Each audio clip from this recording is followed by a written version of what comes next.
नमस्कार, मैं वरुण कुमार। आप देख रहे हैं न्यूज़ नेशन। इजराइल ने कर दिया है ईरान पर हमला। पूरी दुनिया की निगाहें इस वक्त इस जो युद्ध है उस पर आकर टिक गई हैं। इसमें क्या कुछ होने वाला है, भारत पर इसका कितना बड़ा असर पड़ने वाला है और पूरी दुनिया पर इसका क्या असर होगा, इन तमाम पहलुओं पर चर्चा करने के लिए मेरे वरिष्ठ साथी, हमारे editor strategic affairs Madhurendra Kumar मेरे साथ इस वक्त मौजूद हैं, जो हमें बताएंगे इस पूरे हालात की जो पूरा क्या कुछ चल रहा है मिडिल ईस्ट में वो बताएंगे, दुनिया किस मोड़ पर आ गई है वो बताएंगे, और साथ में ये भी बताएंगे भारत पर इसका क्या कुछ असर हो सकता है। मधुरेंद्र सर, आपने तमाम जो युद्ध हैं उनको कवर किया है, रक्षा से जुड़ी तमाम चीज़ें आप कवर करते हैं। आज ये जो हुआ है इसको आप किस तरह देखते हैं? देखिए, ये तो अभी मैं कहूँगा कि सिर्फ झांकी है, अभी असली वॉर बाकी बाकी है। ये इसलिए मैं कह रहा हूँ कि इजराइल ने टारगेटेड वे में दरअसल ईरान के जो मिलिट्री इंस्टॉलेशन हैं और जो न्यूक्लियर इंस्टॉलेशन हैं उनके समीप जाकर अपने ड्रोन के ज़रिए और मिसाइल हमले के ज़रिए जिस तरह से टारगेट किया है, उससे दरअसल इस वक्त देखिए तो कोई बड़ी क्षति तो ईरान को नहीं पहुँची है, लेकिन ईरान को इस बात का एहसास दिला दिया गया है कि ईरान की एयर डिफेंस सिस्टम इजराइल के हमले को नहीं रोक पाएंगे। हमने देखा था कि ईरान ने लगभग 300 से ज़्यादा अपने मिसाइल और ड्रोन के जरिए इजराइल पर हमला किया था, लेकिन आप यूं समझिए कि इस हमले को पूरी तरह से इजराइल के एयर डिफेंस सिस्टम ने मिलकर, मतलब यूं कहें कि ज़मीन तक आने नहीं दिया, और कुछ जो आए दरअसल वो महज हम कह सकते हैं कि 1% से भी कम रहे, और उससे कोई बड़ा नुकसान इजराइल को नहीं हुआ। हमने ये भी देखा कि इस पूरे ही वॉर के दौरान अगर ईरान इजराइल के संदर्भ में देखें तो ईरान ने जो इजराइल पर हमला किया, ईरान का एक तरह से हमला न सिर्फ इजराइल ने निस्तेनाबूद किया बल्कि अपने जो स्ट्रेटजिक पार्टनरशिप है उसको भी दुनिया को दिखा दिया कि किस तरह से इजराइल के साथ अमेरिका खड़ा था, जॉर्डन खड़ा था जो कि एक मुस्लिम देश है। उसके साथ ही आप देखिए तो इस कोऑर्डिनेशन में कहीं ना कहीं फ्रांस और इसके अलावा यूके का आना, तो यूरोप के साथ साथ अमेरिका और जॉर्डन का आना, ये अपने आप में एक जो अलायंस है इजराइल का, मजबूत अलायंस इस पूरे ही जियो स्ट्रेटजिक मतलब हम कहें कि जियोग्राफी में, उसकी ताकत का ही परिचय था, जिससे ईरान का हमला जो है वो फलीभूत नहीं हो पाया। लेकिन इजराइल ने जो अटैक किया उस अटैक की कामयाबी का दृश्य हमें दिखाई दे रहा है कि किस तरह से न्यूक्लियर इंस्टॉलेशन का पूरा मैप जो हमारे पास है उसमें मैं देखने की कोशिश कर रहा हूं। तो यहाँ पर इस्फहान का इलाका है, अगर हम दिखाएं, ये इस्फहान है, और यहाँ पर आप देख रहे हैं नतांज का इलाका है। ये दोनों ही ऐसे इलाके हैं जहाँ पर सीधा हमला जो है वो इजराइल ने बोला है, और ये दोनों के दोनों आप देखिए तो एक जगह आपको परमाणु संवर्धन का पूरा उनका यूनिट है, और दूसरी तरफ हम देख रहे हैं कि जो न्यूक्लियर प्रोग्राम से इजराइल के हम कहें ईरान के वो दिखाई दे रहे हैं, और यहाँ पर इजराइल ने हमला किया है। ये बतलाने के लिए काफ़ी है कि ईरान का जो न्यूक्लियर सेटअप है, जो मिलिट्री सेटअप है, वो इजराइल के टारगेट पर है।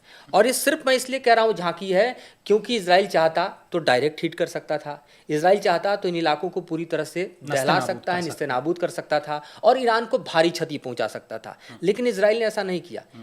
इजराइल ने सिर्फ ईरान को ऐसा एहसास दिलाया है कि अगर हम फुल फ्लेज वॉर में आते हैं तो आप मेरा कुछ नहीं कर पाएंगे, लेकिन मैं आपका जो ज्योग्राफी है उसको पूरी तरह से बदल दूंगा। बिल्कुल। सर, मैं एक चीज़ इसमें यह भी है कि इजराइल की तरफ से कोई युद्ध का ऐलान नहीं किया गया, और वहीं ईरान का जो अभी मैं बयान पढ़ रहा हूं उसमें भी ईरान कह रहा है कि हमें नहीं पता हमारे ऊपर हमला किसने किया है। तो ऐसा क्यों? देखिए, युद्ध में एक बड़ी महत्वपूर्ण चीज़ होती है जिसे हम लंबे समय से देख रहे हैं, वो है दरअसल साइकोलॉजिकल वॉरफेयर, यानी दुश्मन के जहन में एक डर को भर देना, ये बता देना कि अगर मेरे साथ आमना सामना करोगे तो तुम्हारा हश्र क्या होगा। तो मुझे लगता है कि इस टारगेटेड अटैम्प्ट के जरिए इजराइल ने ईरान को सिर्फ ये एहसास दिलाया है कि इजराइल की ताकत को कमतर करके ना देखो। हो सकता है तुम्हारे प्रॉक्सीज हों इजराइल को घेर के खड़े हों, लेकिन हमास का क्या हश्र किया है इजराइल ने, ये भी दरअसल सामने है। तमाम प्रॉक्सीज के होने के बावजूद आप देखिए कि ईरान इजराइल का कुछ नहीं बिगाड़ पाया। यहाँ तक कि इस हमले की शुरुआत कहाँ से हुई, अगर थोड़ी पृष्ठभूमि में जाएं तो 1 अप्रैल की बात है, जब हमने देखा कि सीरिया की राजधानी दमिश्क में जो इजराइल का हमला था, खास तौर पे वो ईरान के इकोनॉमिक जो कॉन्सुलेट था उसके ऊपर हुआ, और वहीं पे उसका मिलिट्री सेटअप भी था, और उसमें कौन बैठा था? ईरान का टॉप कमांडर बैठा था, मेजर जनरल जहीदी, वो टॉप कमांडर जो कि आप देखिए कि सीरिया और दूसरी तरफ आप देखिए लेबनान, दोनों तरफ वो हेड कर रहा है कुद्स फोर्स को, यानी सबसे ताकतवर कमांडर। वो कमांडर जो 8 साल तक इस इलाके में जो सप्लाई लाइन है मिलिट्री का, जो ट्रेनिंग है, जो सारे पर्पसेस हैं, उसको एक तरह से लीड कर रहा था। वो कमांडर जो उस दिन बैठक इसलिए कर रहा था कि हमास को कैसे मदद करना है, और इसके लिए उस दिन हिजबुल्लाह के भी कमांडर वहाँ पर आए हुए थे, लेकिन मोसाद ने वहाँ पर समूची जानकारी इकट्ठा की। ये जानकारी कहाँ गई? आईडीएफ को गई। आईडीएफ को जैसे जानकारी मिली, इजराइल की एयरफोर्स ने अपना F-35 उड़ाया और जो गोलान हाइट्स है, जो कि इजराइल की सीमा में ही है, इजराइल का कैप्चर्ड एरिया है, वहाँ से मिसाइल टारगेट किया गया और दमिश्क के इस पूरे ही कॉन्सुलेट को उड़ा दिया गया, जिसमें उसका टॉप कमांडर मारा गया, 7 लोग मारे गए। और उसके बाद से हम देख रहे हैं कि ईरान जो है वो हमले की आग में जल रहा था कि हम इजराइल से बदला लेंगे, लेकिन ड्यूरेशन टाइम बढ़ता गया और जब ईद खत्म हुई तब ईरान ने अपनी मिसाइलों की बौछार की। लेकिन इस 300 से ज़्यादा, जिसमें क्रूज भी थे, बैलिस्टिक भी थे और कामिकाज़ी ड्रोन्स भी थे, तीनों तरह के थे। लेकिन कवर देखिए कि क्या शानदार कवर इजराइल ने दरअसल ईरान के इस हमले को रोकने के लिए कहा। ईरान के अपने जो हमले थे उसमें हम देखें, आपको बैलिस्टिक मिसाइल भी शामिल था। बैलिस्टिक मिसाइल की जब बात करते हैं तो ऐसे मिसाइल हैं जिनका प्रोपल्सन जब शुरू होता है तो उनको ट्रैक करना तो आसान है, पर टारगेट नहीं किया जा सकता। उनका टारगेट सिर्फ और सिर्फ इकोस्फीयर में किया जा सकता है, उनके अप्स एंड डाउन में नहीं कर सकते क्योंकि स्पीड ज़्यादा होती है। बावजूद इसके आप देखिए कि मुझे लगता है कि 6 से 7 लोग महज इजराइल के घायल हुए, और भी नेटिवेट की तरफ जो उनका हम कहें कि फोर्स का स्टेशन है, हाँ, वहाँ पर। इसके अलावा कुछ नहीं कर पाए। तो ये इजराइल की ताकत थी और उसके बाद ही इजराइल ने ऐलान कर दिया था हम ईरान पर हमला करेंगे। लेकिन जो आप सवाल कर रहे हैं कि क्या ये इजराइल का माना जाए कि ईरान से बदला पूरा हुआ, तो मैं कहता हूँ नहीं पूरा हुआ। बिल्कुल। अच्छा, एक चीज़ ये देखने में आई कि इजराइल ने चुना उन इलाकों को जहाँ पर ईरान के न्यूक्लियर स्टेशंस बने हुए हैं, पावर प्लांट्स बने हुए हैं या संवर्धन के केंद्र बने हुए हैं। तो ऐसे इलाकों को क्यों चुना जो परमाणु लिहाज से जिनको हम कहें कि शक्ति संपन्न हो सकते हैं? देखिए, जब ईरान के टॉप कमांडर को मारा गया था उस वक्त ईरान ने ऐलान कर दिया था, खुद ईरान के जो टॉप लीडर हैं अयतुल्लाह खुमैनी, उन्होंने ऐलान किया था कि हम इजराइल से बदला लेकर रहेंगे। और उस बदले की कार्रवाई में जब ईरान तैयारी कर रहा था तो उसने अपने मैप में, टारगेटेड मैप में डेमोना को शामिल किया था। डेमोना वो इलाका है जहाँ पर इजराइल का न्यूक्लियर सेटअप है, और इस इलाके को जैसे ही उन्होंने टारगेट करने का ऐलान किया, उसके साथ ही हमने देखा कि इजराइल ने कहा कि हमने आपके 4 न्यूक्लियर सेटअप को अपने टारगेट से लॉक कर लिया है। तो उस वक्त से ये माहौल बन रहा था कि ये परमाणु वॉर तो नहीं होगा। हालांकि हमने देखा कि ईरान डेमोना में अपना एक भी मिसाइल गिरा नहीं पाया, न ड्रोन गिरा पाया। इजराइल वहाँ पूरी तरह से कामयाब रहा। लेकिन इजराइल ने अपने हमले में आप देखिए तो ईरान के जो न्यूक्लियर सेटअप्स हैं वहाँ पर टारगेट करने में कामयाबी हासिल की है, और ईरान को एहसास दिला दिया है कि हम अपने गोल पर बिल्कुल कंसंट्रेटेड हैं, कायम हैं, और परिणाम कितना भयावह होगा इसकी कल्पना कीजिए, तो सिर्फ ट्रेलर है। बिल्कुल। अच्छा, इजराइल ने सर ईरान पे तो हमला किया ही किया, ये इराक और सीरिया पे क्यों बमबारी कर दी? ये बहुत शानदार सवाल है। जब हम इजराइल को देखते हैं दरअसल और ईरान को देखते हैं तो इनके वॉर को आप देखिए 80s के बाद, तो आप यूँ देखिए कि जैसे जैसे अयतुल्लाह खुमैनी और उनके विचारधारा की सरकार ईरान में आई, उसके बाद उन्होंने इस्लाम को बढ़ावा देने के लिए, ख़ासतौर पे आप देखिए तो शिया इस्लाम को बढ़ावा देने के लिए अपने साथ साथ अपने जो प्रॉक्सीज़ हैं उनको तैयार किया इस पूरे रीजन में। जैसे हम देखते हैं कि हमास को उन्होंने यहाँ तैयार किया, फ़िलिस्तीन में, गाज़ा में खड़ा किया। आप देखिए कि किस तरह से हिजबुल्लाह जो है वो बैठा हुआ है, और वो लगातार जो है नॉर्थ बॉर्डर पर इजराइल के है, लेबनान से टारगेट कर रहा है, और बड़ा फोर्स है। जब हिजबुल्लाह की बात करते हैं तो सीरिया में लड़ने वाला ऐसे ट्रेंड फोर्सेज हैं जिनकी संख्या 30 से 40 हज़ार बताई जाती है, और उनके ताकत का अंदाजा ये लगाइए कि लगभग उनके पास 1.25 लाख से 1.5 लाख की संख्या में मिसाइल्स हैं और रॉकेट्स हैं। तो बेहद पावरफुल, अगर सबसे बड़ा प्रॉक्सी माना जाता है तो हिजबुल्लाह को माना जाता है। तीसरा आप देखिए कि हुती जो यमन में बैठे हैं, जो कि मैरीटाइम बाउंड्री में लगातार टारगेट्स कर रहे हैं, उनका टारगेट इतना सटीक है कि वो अमेरिका का जहाज हो या यूके का जहाज हो, उसको पूरी तरह से वो अपने टारगेट से हिट करने में कामयाब हैं। तो जो आप गल्फ ऑफ एडन का इलाका देखते हैं या फिर मेडिटेरियन का इलाका आप देख रहे हैं, ये सारे ऐसे इलाके हैं जो बड़े व्यापारिक रूट हैं। ये ऐसे इलाके हैं जहाँ से यूरोप का और मिडिल ईस्ट का व्यापार जुड़ा हुआ है, तेल की सप्लाई जुड़ी हुई है, एनर्जी रिसोर्स जुड़े हुए हैं, और वहाँ पर अपने प्रॉक्सीज के जरिए कामयाब है ईरान हिट करने के लिए। वहीं आप आते हैं इराक की तरफ और सीरिया की तरफ, तो यहाँ पर सित्ते मिलिशिया हैं जो कि शिया मिलिशिया एक तरह से हैं। तो इस तरह से अपने प्रॉक्सीज के जरिए पूरी तरह से इजराइल को घेर कर खड़ा है ईरान।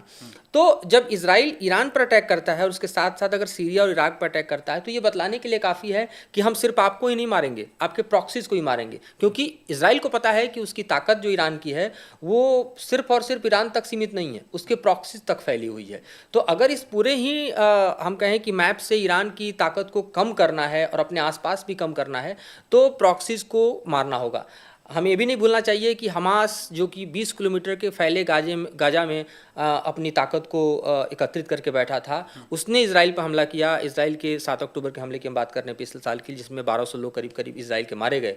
और उसके बाद इजराइल ने हमास के खिलाफ गजा में युद्ध का ऐलान किया। 7 महीने बीत चुके हैं और इस 7 महीने के बीतने के बाद भी जो लोग अभी भी बंधक हैं हमास के पास इजरायली, उसे इजराइल छुड़ा नहीं पाया है। तो ये तो हमास को आप भले ही आप समझिए कि वहाँ 30,000 लोग मारे गए, करीब करीब 60-70 हज़ार लोग घायल हैं, गजा का एक पूरा इलाका जो है वो खंडहर में तब्दील हो गया है, लेकिन हमास ख़त्म नहीं हुआ है, उसके लड़ाके ख़त्म नहीं हुई हैं, युद्ध अभी भी जारी है। अभी भी आप देखिए तो सिनेवार जो है वो एक तरह से फरार है। तो ये स्थिति बताने के लिए काफ़ी है कि ईरान का भी कितना डीप पेनिट्रेशन इन इलाकों में है, और यही बात इजराइल जानता है, इसीलिए उसने इराक को भी टारगेट किया, सीरिया को टारगेट किया। बिल्कुल। सर, एक सवाल जो मुझे लगता है वो ये कि इजराइल की अब आगे क्या तैयारी है? ये जितने भी दुश्मन हैं इनसे निपटने के लिए आगे तैयारी क्या करेगा अब इजराइल?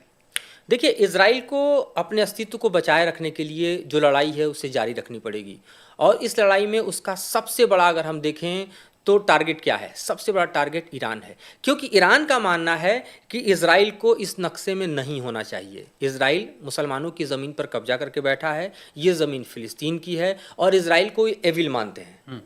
वहीं आप इजराइल के नज़रिए से देखिए तो ईरान को मानता है कि वो टेरर नेशन है, जैसा कि यूएन में भी मूव किया था अभी इजराइल ने, और उसने कहा था कि इसको टेरर नेशन घोषित किया जाए। क्योंकि जो आईआरजीसी है उसके कुछ फोर्स को देखें, आईआरजीसी के अपने एक्शंस को देखें, जिस तरह से वो प्रॉक्सी को तैयार करता है, जिस तरह से वो टेरर पूरी तरह से फैला रहा है, तो ये एक तरफ से इजराइल के ही अस्तित्व की लड़ाई है।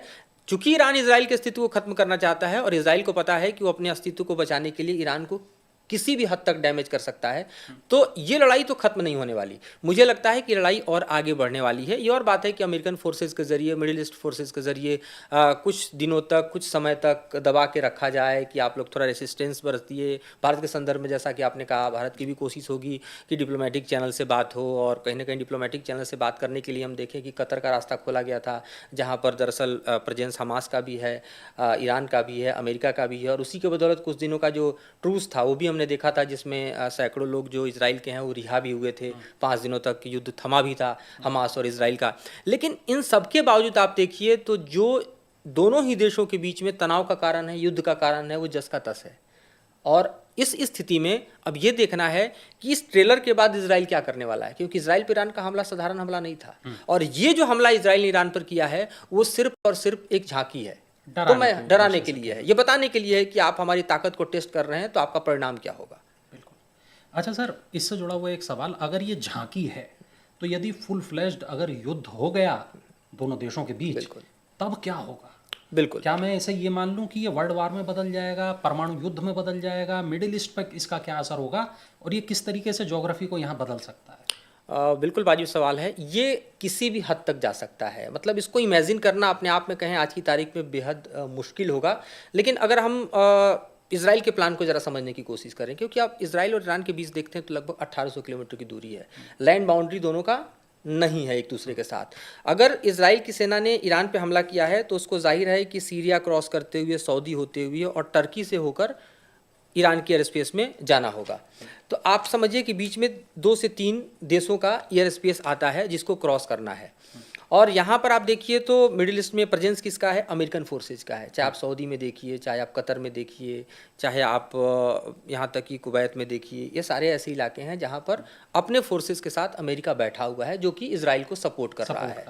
तो जो हमला होगा उस हमले का स्वरूप क्या होगा, ये भी लोगों के मन में सवाल आता है, क्योंकि लैंड बाउंड्री तो दोनों का मिलता नहीं। लैंड बाउंड्री अगर कहीं युद्ध में तब्दील होगा तो जिस तरह से हमास और इजराइल का है उसी तरह से इधर लेबनान की तरफ आ जाइए तो हिजबुल्ला के साथ हो सकता है। तो ये लैंड बाउंड्री प्रॉक्सीज के साथ होगा। तो डायरेक्ट क्या होगा? डायरेक्ट एयर वॉरफेयर होगा। एयर वॉरफेयर में क्या होगा? अब चूंकि F-15 और F-16 जैसे विमान जो है इजराइल के पास हैं और अमेरिकी तकनीक से लैस हैं, तो इन विमानों को इस पूरे एयर स्पेस के जरिए ईरान में भेज के उसके एयर डिफेंस को पूरी तरह से चौक किया जाएगा। वहाँ पर F-15 और 16 कुछ इस तरह के लहर चला सकते हैं जिसके चलते उसके एयर डिफेंस सिस्टम की ईरान को मारा जाए। और फिर F-35 जैसा ताकतवर एयरक्राफ्ट जो है वो है इजराइल के पास, जो कि अमेरिकी टेक्नोलॉजी से लैस है, जो TB600 जैसे बॉम्ब को वहाँ गिरा सकता है। तो वो ईरान की इस तरह के मिलिट्री इंस्टॉलेशन को, इस तरह के न्यूक्लियर इंस्टॉलेशन को टारगेट कर सकता है और ईरान को भारी क्षति पहुंचा सकता है। इस बीच हम जानते हैं कि ईरान भी रिटेलिएट करेगा, जैसा आज करने की कोशिश की उसने, 3 ड्रोन भी गिराए जैसा दावा कर रहा है। और ऐसे में ईरान का अगर एयरफोर्स स्क्रैम्बल होके आता है, तब ऐसी स्थिति होगी कि भयावह युद्ध आपको दिखाई देगा, जिसमें F-15, F-16 और साथ ही F-35 तो होंगे, साथ ही इजराइल अपने मिसाइल पावर का प्रयोग करेगा। और ऐसे में इजराइल के मिसाइल आपको ईरान पर गिरते नजर आएंगे, और ये एक युद्ध ऐसा होगा जिसमें चूंकि 3 देशों का एयर स्पेस इन्वॉल्व हो रहा है, तो आप यूँ समझिए कि 3 देश तो ऑलरेडी इंगेज हो गए, चाहे वो इजराइल की तरफ हो या ईरान की तरफ हो। और हम जानते हैं कि ईरान भी पूरी कोशिश कर रहा है इस्लामिक वर्ल्ड में अपने आप को स्पेस क्रिएट करने के लिए। और हमें भी नहीं भूलना चाहिए कि 22 तारीख को जो इब्राहिम रईसी हैं राष्ट्रपति ईरान के, वो पाकिस्तान दौरे पर जा रहे हैं। हमने देखा था कि पाकिस्तान और ईरान के बीच तनाव था, अभी जनवरी के महीने में ही दोनों ने एक दूसरे के ऊपर एयर स्ट्राइक किया था, क्योंकि पाकिस्तान की ज़मीन पर जो जैश अल अदिल आतंकी संगठन है वो बलूचिस्तान की लड़ाई को लड़ता है, और वो लगातार जो है ईरान पर अटैक करता रहा है।